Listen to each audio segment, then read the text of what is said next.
Oh, welcome to a brand new video. Holy fucking shit, it's been so goddamn long, hasn't it? Alright. Yeah, it's been a crazy year. I'll be playing catch up though on other videos, just like when we went to movies and the natural history of horror. Yeah, so much to catch up on, but I figure, you know what? Why not do it Black Friday style? We have a Black Friday haul, and a couple days before Black Friday at Walmart, they were selling this Nightmare on Elm Street for only $7.88. God damn. All right. Figure why not? Add a nice little Nightmare on Elm Street shirt to the collection.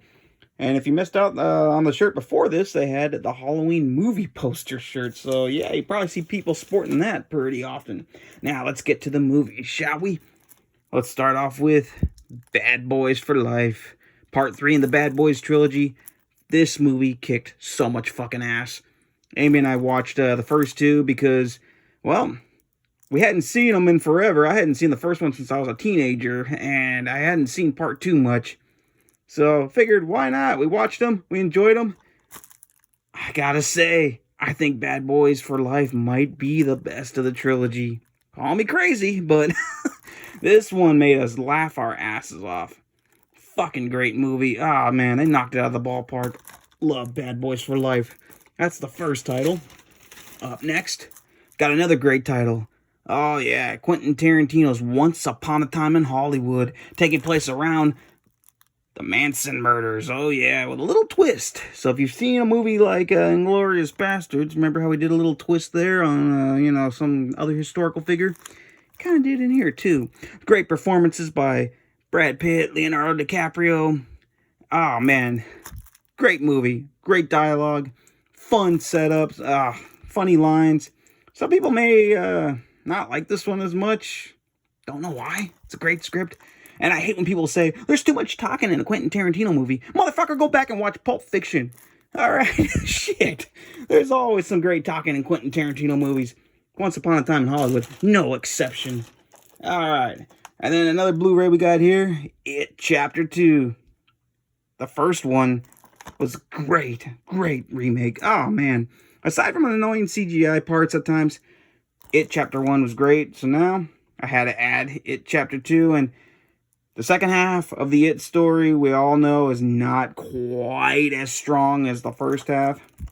But I figure, you know what? It Chapter 2 did a good job. Had some memorable moments. Great acting. I mean, this is actually still a pretty solid little second part. Gotta love It Chapter 2. Those were the Blu-rays, because there was a lot of DVDs that were on sale. Oh yeah, $4 DVDs, starting off with Deep Blue Sea 3. If you watched Weapon X 1990's video, he hit the nail on the head. This movie, a huge, huge improvement over Deep Blue Sea 2, which should have been cheesy, fun, and non-stop. Well, it wasn't, but Deep Blue Sea 3 was. There was some memorable moments in this. Technically speaking, not a good movie, if you're looking for that, but it's a fun movie, filled with cheese, memorable kills. Deep Blue Sea 3, gotta love it. And look at that, we even have a making of on there. Not bad, not bad. Big improvement over Deep Blue Sea 2. Up next, a movie I was very skeptical about when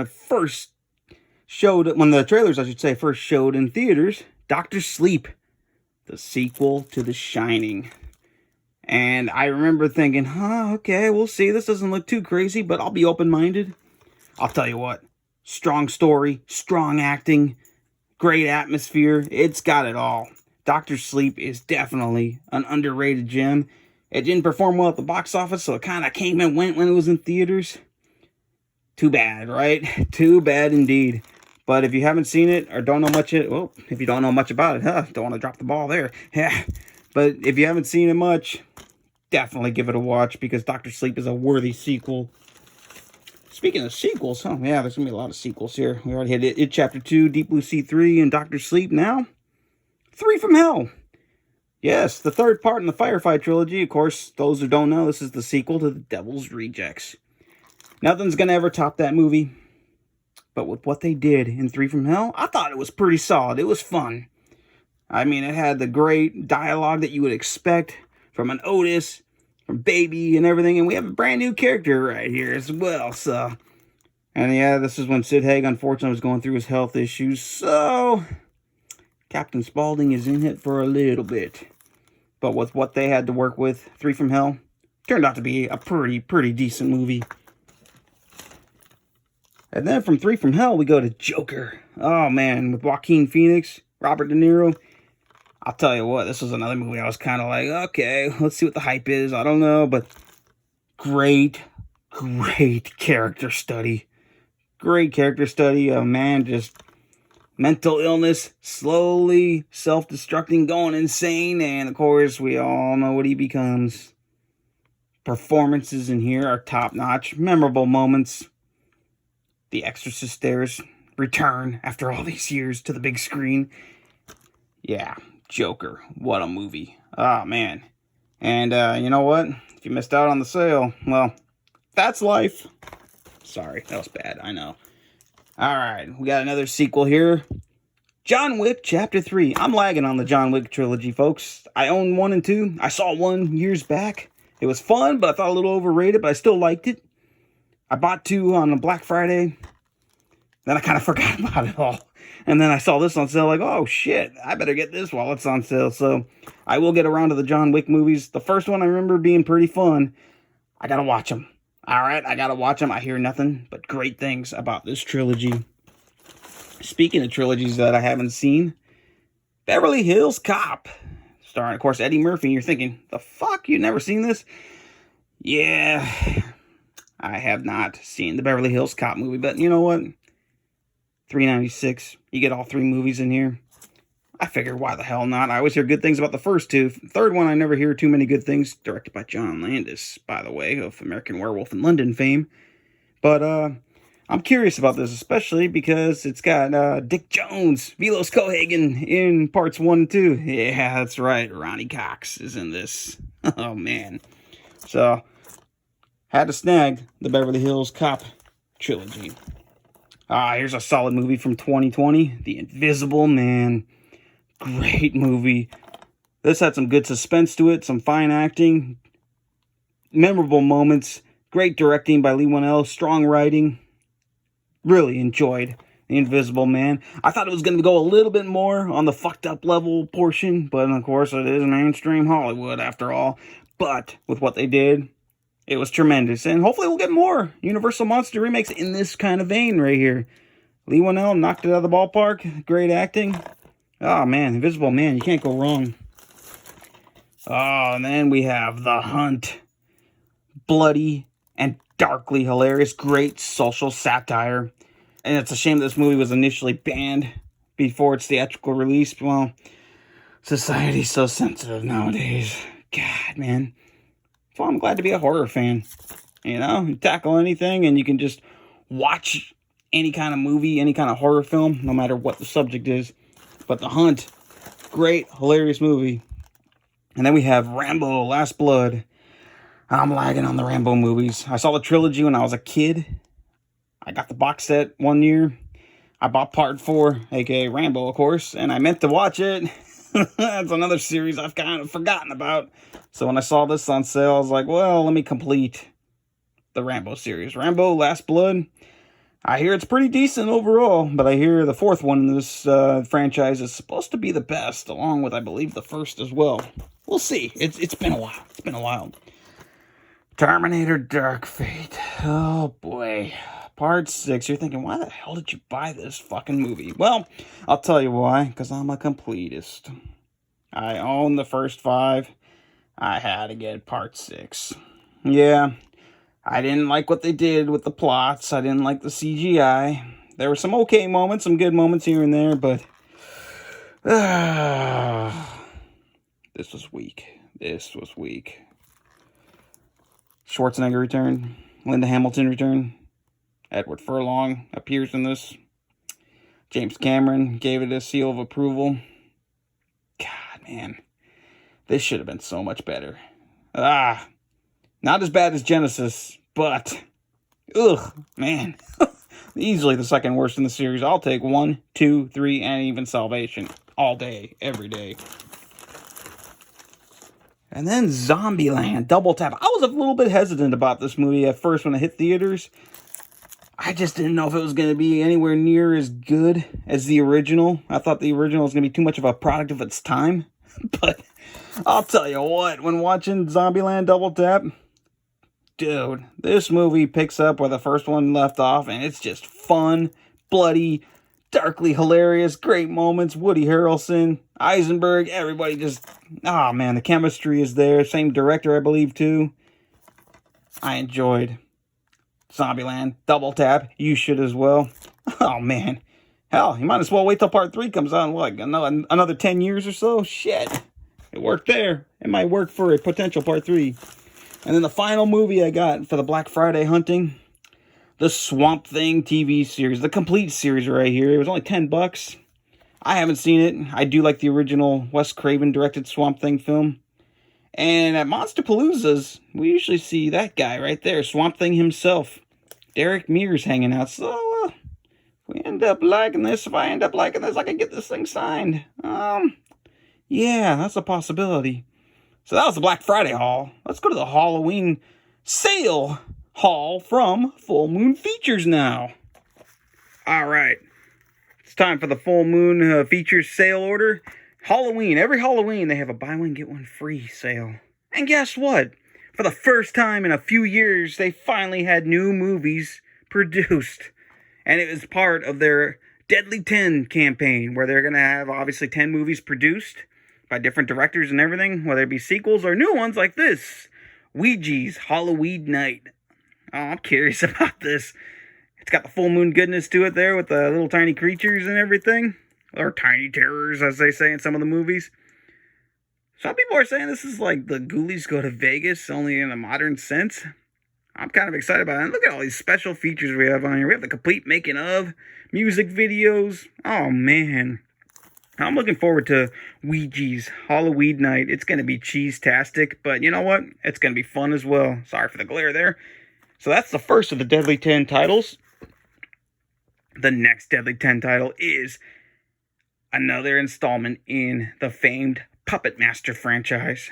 Blade, the Iron Cross. Blade is a fan favorite, so he gets his own movie here, and very curious to see how this is going to go. I want to see how they go about it with the Nazi Germany set and everything, and there's looks like some pretty decent gore from what I could tell.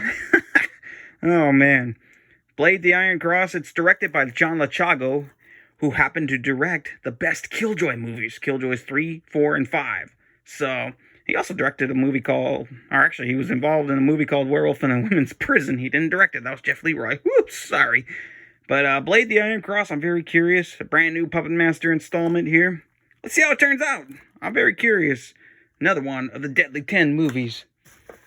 And then the next one, the third release in the Deadly 10 series, by Chris Alexander, famed editor from Fangoria, Delirium magazine. He got to direct Necropolis Legion, starring Augie Duke. Full Moon, back when it was Empire Pictures, had a movie back in the day called Necropolis back in the 80s. That movie was gnarly. I'm kind of expecting the same thing here. I want to see what kind of spin Chris Alexander puts on it. Hopefully it's better than his Queen of Blood, which I got from 7 Films one year. I watched that. Oh, God. I'll watch it again. I didn't like it the first time, but based on the trailers that I've seen, though, for Necropolis Legion, I've got hope. This movie looks like it's got potential, and it looks gnarly. I even got some special features on here, so looking forward to Necropolis Legion and all the gnarly imagery. And then along with those, well, since it was buying getting free, I decided to get a fourth film. Barbie and Kendra Save the Tiger King. Free Joe Exotic.